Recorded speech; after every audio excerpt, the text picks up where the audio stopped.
दर्शक बंधु, आपण केबे भाविचंती कि आमको काहेकि राग आसे, जहा आमर शांत मन को क्षणिक मध्यरे अग्निगोलारे परिणत कर दिए।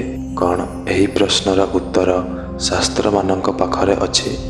हाँ दर्शक बंधु, ईश्वर भक्ति यूट्यूब चैनल को आपनको स्वागत। श्रीमद् भागवत गीतार तृतीय अध्यायर 37तम श्लोक भगवान श्रीकृष्ण कहिछन्ति, काम एष क्रोध एष रजगुण समुद्भवः महासोन महापाप्मा विद्येनमेह वैरिणम। अर्थात एही काम ही रजगुणरू उत्पन्न हेउथिबा क्रोध अटे। यह अत्यंत भोजनकारी और महापापी अटे। तुमे एहाकु ही जगतर बड़ शत्रु बोली जान, किंतु एही गभीर ज्ञानर अर्थ कौन? आसंतु एहाकु एक सत्य कहानी माध्यम बुझिबा। गोटिए समय रे गोटिए नगर रे धर्मपाल नामक जड़े बहुत धनी व्यक्ति किंतु अत्यंत क्रोधी सेठ रहुथिले। तांकर क्रोध एते भयंकर थिला जे परिवार पत्नी और सेवक माने तांकु देखि थरी उठुथिले। धन संपत्तिर अहंकार रे से कहारी को अनादर करने को पछाउ नथिले। सेठ तांको व्यवसाय को आहुरी बढ़ाइबा पई एक विशाल मंदिर तोड़ाइबार निष्पत्ति नेले। तांकर गोटिए ही प्रबल कामना थिला जे सेही मंदिर रे प्रथमे तांको पूज्य पितांकर विराट प्रतिमा स्थापित हब। एथिपाई से अजस्र धन खर्च करथिले एवं यह तांको प्रतिष्ठार प्रश्न थिला। तेबे मंदिर उद्घाटनर दिन आसिला।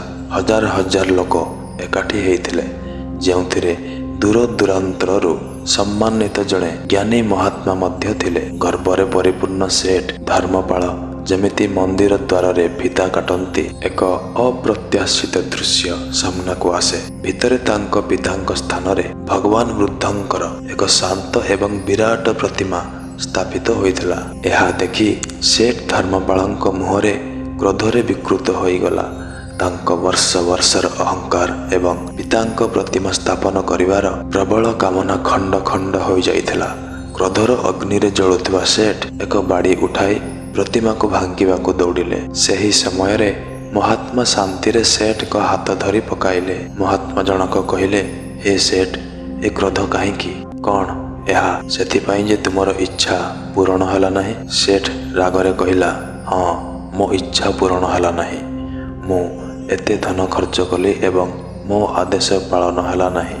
यह मोर अपमान। तेबे महात्मा हसी हसी कहिले, यह ही तुमर समस्या सेठ। शास्त्र रे कहा जाइछि जे काम जेतेबेले पूर्ण हुए नहीं ताहा क्रोध रे परिणत हुए। तुमर एही क्रोध अन्य केही देई नहीं, वरम तुमर अतृप्त इच्छा ही एहाकु जन्म देइछि। पुणी महात्मा जनक बुद्ध प्रतिमा आड़क इशारा करी कहिले, देख एही शांत प्रतिमा को। यार मुखमंडल कहूछि जे भितरे कौनसी इच्छा बाकी नहीं, तेणु सेठारे क्रोधर कौनसी स्थान ही नहीं। महात्मा को एही कथा सेठ को मनरे वर्ष वर्ष धरी जमिथिबा क्रोधर परस्त को हटाई देला। से निज भूल बुझी पारिले। तांको हाथरो बाड़ी खसी पड़िला एवं से सेहिठारे महात्मा को क्षमा मागिले। सेही दिन धर्मपाल क्रोध त्याग करिवा एवं इच्छा मानक बंधन को बुझिवार संकल्प नेले। एही कहानी आमको शास्त्र एही परम सत्य विषय रे जणाए। मनुष्यर हृदय रे क्रोधर मंजी तार अतृप्त इच्छा मानक मध्य लुचि रही थाए। जेतेबेले भी आमर कौनसी इच्छा पूर्ण हुए नहीं, ताहा ही क्रोध रूप में प्रकट होई